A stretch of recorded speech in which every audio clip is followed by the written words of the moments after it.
Welcome to the Real Estate Investing Podcast, where we help you unlock your potential freedom through land investing, real estate investing, and entrepreneurship. Hey everyone, this is episode 129 of the Real Estate Investing Podcast, discussing how much money do you need to start land flipping.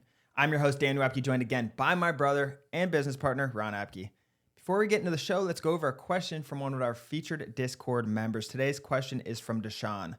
Deshaun asked, I want to start building relationships with deal funders, but I don't have a deal yet. Is there any way to go about that? I plan to utilize deal funding as much as possible in the future. Ron, do you want to get into this one and start from scratch if someone doesn't even know what deal funding is? Yeah, I love this. So essentially, Deshaun's in a position where he's grinding. Like, he has been working his tail off to get deals, and he's thinking past this part where he's still grinding, making phone calls, sending mail, whatever it is, and he's trying to get as many deals as possible. So he basically wants to know, like, should I start making relationships with people to fund these deals once you find them? Deshaun's going to become really, really good at finding good deals, and I know he's already learning a ton. So he's asking us, like, should I build relationships with people to help fund my deals? I don't think it has to be too in-depth, Deshaun, to kind of answer your question. I'll be interested to see what you say, Dan. But I think maybe just networking, honestly, just talking to people, being active in our Wednesday calls so people see you are there, people stay active in Discord, everything like that. I think that's the best advice I can kind of give you. Yeah, I mean, really just showing up and educating yourself is the biggest thing at this point. Without having a deal, there's really no reason to, approach a deal funder other than to network. It doesn't harm to reach out and just say your future plans. You've been consistent long enough, Deshaun, that I think you've been showing up, people see you, and that helps. Like, getting deal funding when they see you on the calls, when they see you on every Wednesday call, Friday call, and all that, that really, really will help your long-term relationships with that. But other than that, Ron, let's get into the show. How much money do you need? I kind of wanted to start this off, Ron, talking about deal funding a little bit because, I did a workshop last night and we do webinars a lot. And one of the most common questions is, how am I going to pay for these deals? So let's just start it off with nothing regarding the business or the marketing or mail expense. Let's just talk about how you don't need to buy your own deals. Yeah, I think that's kind of the number one thing, because part of our business model is, no, you said don't talk about our business model, but I'm going to talk about it a little bit. Part of our business model is buying the property and not trying to wholesale it. We are buying it. We believe in the deal, and then we're going to flip it on the market. Part of that is you're going to need funding, or you're going to need finances. You're going to need money behind you to buy your amazing deals that you're finding. So that being said, like, all you need to do is become really good at finding great deals. There is so much money in our community. There's millions and millions of dollars in our community of people who are looking to fund good deals. Yeah. And if you can become good at finding good deals, like, I don't think there's really a limit to the amount of money you can find, as long as you keep a good reputation, I think, in this, and don't screw people over. I think that's a really important thing. Yeah, that's the main part of deal funding. Yeah, and what happens, like, the cycle of land flipping, I was explaining this last night, like, you have a land flipper coming in with nothing, right? They want to get involved in real estate and land investing. They want to make more freedom for themselves and their family. They have nothing, very limited funds, right? They put all their money to mail. They start using deal funding. They get some deals back. Then they start pocketing some money. They start paying for some of their deals themselves.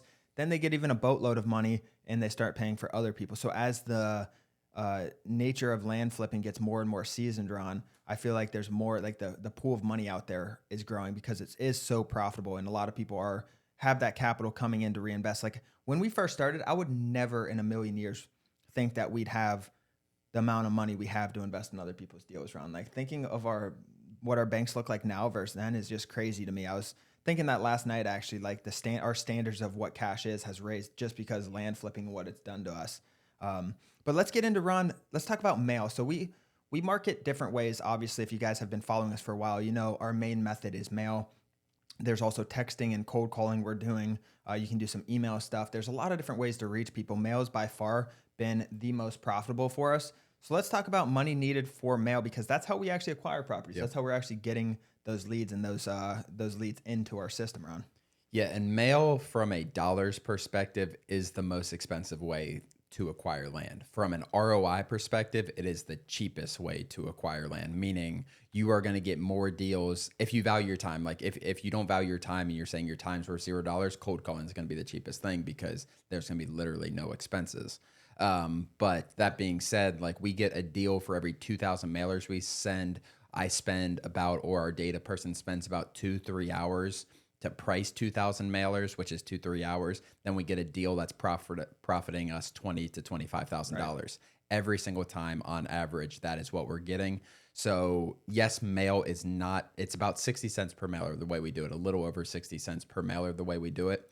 So it's not the cheapest thing, but at the same time, if I spend $1,200 on mail 2 to 3 hours, so another couple $100 on my data person to price the mail, a couple $100 on my salesperson to take those calls. Let's just say I'm $2,000 all in, and I get a $20,000 profit deal. So that's kind of the numbers I look at it with mail. But that being said, it is not the cheapest way if you don't have a lot of funds behind you. It's the most expensive, but the most efficient. You're going to get the best return on investment. Efficient's Also, a good word, yeah, efficiency is the word we're looking for there. And for every mailer we send out, which is what, 60 cents? I think it just raised to 62 cents. So for every mail piece of 62-cent envelope, that's 2 pages, an envelope, and a stamp on it for 62 cents. We get an average of $6.50 back around there of profit, of gross profit. So our sales, what we bought or what we're selling the property for minus the cost of the property, we're getting $6.50 back from that. And that's a number to keep in mind when you're spending hours and hours cold calling and when you're spending hours and hours texting. Like, yes, it's good to utilize those for certain things, but you also, like, mail is just extremely dominant. They get the piece of paper in their envelope, they hang it on their fridge. It's a purchase agreement, legal binding contract they're on. So it's really powerful for them to get. But before we go into the next segment, Ron, if you guys would please leave us a review on Apple Podcast. If you guys have not, it really helps spread our mission of, creating freedom and keeping this completely ad-free. Right now, it's 100% ad-free. Please leave us a review on Apple Podcast so we can always stay that way and spread our mission of freedom. Ron, let's get into alternative ways to mail. So mail's our bread and butter. That's what we teach. That's what we do. That's 90% of our business is through mail. Let's talk about other alternatives to direct mail, Ron. Yeah, I mean, cold calling is something we've been talking about quite a bit in the community because I understand and we understand some people might have $700 behind them, maybe less than that, and they're just ready to grind it out. They'll make thousands of phone calls, which is going to be the cheapest way to get into land. I think if you're just trying to find the cheapest way to get into land, you don't want to you don't have crazy goals this year. Then cold calling is probably the thing. It's going to take you 500, 700, 1,000 calls potentially to get an actual deal, I think. Someone was messaging me last night in Discord, and I told him, I just don't have the numbers to really tell you exactly, but preliminary numbers are going to tell you it's going to be 600 to 800 cold calls to get a deal, which is a significant amount of time. Again, I told him we're going after bigger deals right now with cold calling, so it is going to be a few less calls when you're going after $5,000, $10,000, $15,000 deals. But that being said, the time is going to be quite a bit. Yeah, I think you can get it down from 600 to 800. I would be surprised if it went over for a $10,000 deal. I think you could acquire 300 every 3 to 500. You should be acquiring a property, I would imagine. That's just my guess. And it's finding the best way to get a hold of these people too, Dan, because it's really difficult to get a hold. Yeah, and that's where texting comes in. Send out text, set an appointment, say, are you interested in, keep it broad. Don't try to get them a purchase agreement from the text. Try to get them on the phone and use your sales skills. And that, I was talking the other day with my salesperson, and his biggest objective to buying these properties, to these cold calls, is actually getting a hold of them, actually telling what we're doing, actually getting them on the phone, explaining everything. That's the biggest hurdle for cold calling. So I think you can utilize things like text to help that process, help get them on the phone, because we want to get them on the phone to negotiate, to talk. That's where the money is made, on the phone with them talking. The money's not making these dials, just going around in circles trying to get a hold of these people. And I think texting can help utilize that, Ron. Yeah, for sure. And we're saying it's it adds up. If you start cold calling, you start texting, the money behind this it's not going to be the same as mail. It's not going to be 60 cents per contact or anything like that. But skip tracing is over 10 cents. Pulling the data is around 10 cents. So it's going to be up to 25 cents per contact, I Not think. free. No, it's definitely not a free way to get in, but the margins in this business, guys, are so unbelievable. It's a good place to start. Cold calling, you're going to learn a ton, listen to education, watch podcasts, watch YouTube videos, and you're going to learn so much. It's a good place to start if you don't have the finances behind you. Yeah, I completely agree. It's not free. And then cold calling, like we can get a direct mail, like I said, 2 envelopes or an envelope, 2 pages, and a stamp in someone's house with a targeted price on it for 70 cents all in, Ron. Yep. And that's the numbers we're working with. How much is that going to cost to get that person on the phone, to tell them like our envelopes and our pages tell them exactly what we do, and explain our business and what we're looking to do. And it cuts out a lot of the BS on the phone. So it's like we said or mentioned earlier, Ron, it's just a more efficient way to contact somebody. I mean, yeah, it's without a doubt. That's the main reason we do mail. It's so scalable. If you're scaling cold calling, you're going to need a lot more systems in place than scaling mail. Yeah. You're going to need people. You're going to need dialers. You're going to need a lot of different stuff to scale cold calling, where you can get out 1,000 calls a day or something like that. Yeah. Where I have my data analyst, and literally right this second, he is pricing mail to go out, and he can get 3,000 to 4,000 done per day. Yeah, no, that's a good point. You got to look at scalability, but our mission is providing freedom and creating freedom. And if you don't have thousands of dollars to send mail, there's still so much value in, the county selection process that we teach on, all of the different things we teach in our program. There's so much value of continuing to do that same stuff, but now that's dialed with that price, right? So we have that price in mind. We have that 5 acres. We know we're offering Jim in Hamilton County, Ohio, $55,000 for that 5 acres, Ron. So now we have it all priced out. We have the county selected. We went through the whole process. But the thing that changed is the pricing. So, or not the pricing. The thing that changed is actually sending the mail. Now we're dialing or texting or a combination of the both. But you got to look at your funnel. Like, think of it as your processes. Where are you starting and where are you ending? And you have to build your funnel out properly. So that will come with experience, Ron. But I don't want people to just start randomly calling. I think they have to have some sort of plan going into it rather than just calling. Like you make 100 calls a day. You're gonna have hundreds of leads. Like creating the systems to keep track of everything in your CRM and just staying organized is very, very important with cold calling because it will get lost fast. Yeah. And I 100% agree. I see a lot of people that are just like, you need some kind of direction. And that's all Daniel was saying. Like just pulling up a list and calling them, like, if you don't know what you need to buy it for every lead you get, are you just going to reach out to someone in the community or something like that? It's not going to be an efficient way to do things. That's what you don't want to do. Exactly. So yeah, I mean, I 100% agree. There are cheaper ways to do it than mail. There is going to be success in those cheaper ways. I know there's people successfully doing it. We're getting deals cold calling. We just don't have all the data behind us yet to be able to tell you guys exactly the process. But you do need to have direction. It cannot just be calling a list of vacant landowners and then just like asking them how much money they want. Because they're all going to say they want to, 80, 50, 70% are going to say they want to sell depending on the price. So you have to have that behind you, Ron. Because what happens in our Discord and on these calls, they're like, oh, I talked to a guy on the phone. He's interested in selling his property. What should I offer him? It's like they have no idea that we're coming in at 40%. So it's a numbers game, just like our mail is, Ron. You need a price. You need to find a way to wean these people out who are going to be unmotivated. You need to find the people who are looking to sell their land for money, for whatever it is. For sure. Yeah. I mean, that's the biggest thing, finding motivated sellers who need the cash quicker. And if you go in without the direction, guys, you're going to waste so much time. And it's going to yield so few deals, if any. Yeah, and you're going to spin your wheels for someone who's not even interested in selling their land. They might be interested at 130% of what it's worth, but they might not be interested at 30, 40, 50%. And that's what it comes down to. That's why we're still pricing these before we make the calls, because it's going to save you time in the back end.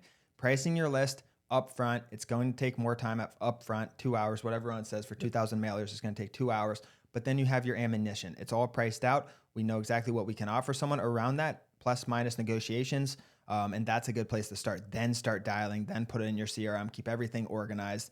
Like the more I think about that, Ron, with cold calling, your operations are going to be much, much more stressed than mail, like you were saying.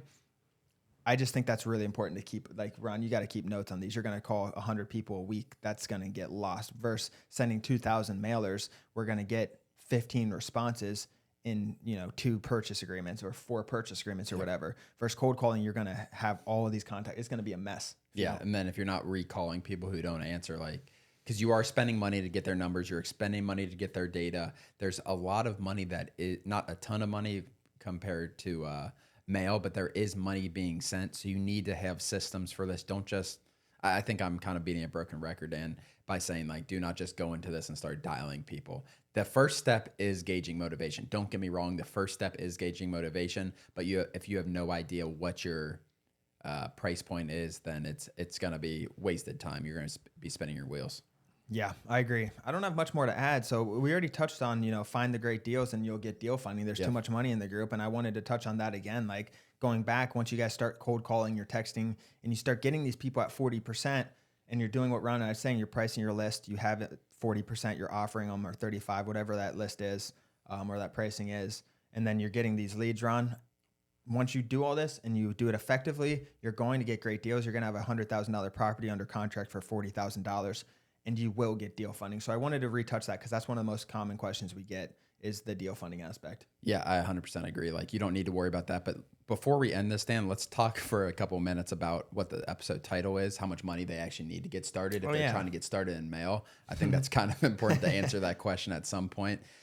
So let's say someone's like, they're interested, they just bought, maybe they're interested in the program, whatever it is, or they're interested in doing themselves. They want to send some mail. Like how much money do we suggest starting with, bare minimum, if they want to do the mail side of things? Mail's expensive. You're going to need minimum $3,000 to start, like just to have it aside. Your first mailer might be cheaper than that. Yes. But having $3,000 minimum, I think is important. But after you, not skip trace, after you pull the data, send the mail, it's not going to get you that many mailers out. Hopefully you get a deal or 2 or 3 from that $3,000. That would be like the bare minimum I start with, Ron. Leading up to on the higher end, $7,000 to $10,000. But you can start with $3,000. Like I wouldn't, if I had $3,000, I would try to make it work. Obviously, the more money you have, the higher your chances go. And you can even come in with this episode, Ron. You can even come in and do a hybrid. Maybe you do some mail, maybe do some cold calling. Yeah, I mean, if you ask me, like, I'll give you skip tracing thing. Like, if someone's ready to grind and they want to make calls and they invest in our education, even though our education is not tailored particularly for cold calling, we talk about it all the time, like how we do the cold calling. We'll tell you skip tracing things, and 90% of our education can be used for cold calling. You'll just have to adjust a few things. And like I said, reach out to us and just like, I bought this education. I'm really interested. I want to do some cold calling. How would you guys kind of get the list of people? So yeah, I mean, that's the start of things. $3,000 I think is a good thing. And one thing, you got to be invested in the business. Like you got to listen to people who are doing this successfully, and you got to be willing to put money in each month. It can't just be in my opinion, it shouldn't just be $3,000 and like this set aside. Like, yeah, you want that money set aside and that's your starting point, but you also got to be able to put in a few $100s each month and willing to continue investing, growing this business.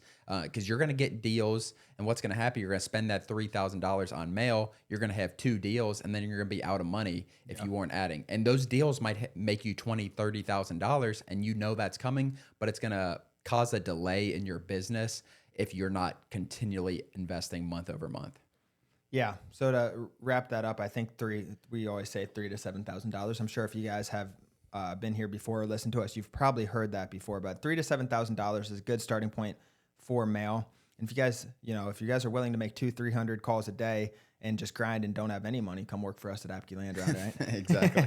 Make some calls for sure. But yeah, I think $1,000, $1,500 if you're willing to cold call, stuff like that, and you're just having your mind like, I'm going to keep learning. I'm going to take this education on. I'm going to save money each month. I know I eventually want to send mail, but for now I'm going to make some calls. Like I think you can do this with $1,500 and get some killer deals. Yeah. And the thing is too, I was talking to someone on a consultation, like maybe you have $1,500 now, but maybe you have a job and you can put $500 aside or $1,000 aside every month, 2 months, or maybe you have a really, high paying job and you can put $2,000, a month or something. Having that ongoing cash flow at first, I know it's your goal to leave your job or whatever it is for a lot of people, but it does provide you some flexibility up front to be able to pay your bills, to be able to put a little excess money into your business. Maybe you get a quarterly bonus or an annual bonus with your 9-to-5 job, and maybe you can dump all that into land, and that helps accelerate you. So That's what I also see with a lot of people with jobs, Ron. It doesn't matter up front necessarily. Have $1,500, have 3,000, but if you can put 500 a month, or 1,000 a month, or 2,000 a month, whatever your number is, that adds up quick, and that helps you scale and stay consistent with the business. It's any business really, and we're getting into some different things. We'll end this here in a second, but like the more that there's two ways you can kind of invest in your business. It's like financially by putting more money into the business, or it's with your time by educating yourself. And that's so, and both of those at first are so important. Putting time into it, educating yourself, and then obviously putting money into it. Like Daniel said at the beginning, like the money we have behind us to fund other people's deals, it's because we're selling these deals, we're making money, but we're not just throwing the money in our bank accounts. Like we're keeping it in our business, reinvesting, and that's why we have all these people around us, reinvesting in our people, reinvesting in other people's deals as well. Yeah, that's the rabbit hole you can go down when you first start. Like you keep investing in your own business, and you're like, crap, I didn't see any of this money, Yep. and you're getting taxed off of a $1.5 million salary, but you keep putting it in your business, and that's how you take it to the next level. Eventually, you'll pull some of that money out, enjoy yourself, obviously, like that. But that's all I have. Thank you guys for joining. If you guys have not, please leave us a review on Apple Podcast. It really helps us grow this business and spread our mission. We appreciate it. As always, guys, thank you for joining, and we'll see you guys next episode. Thanks, everyone.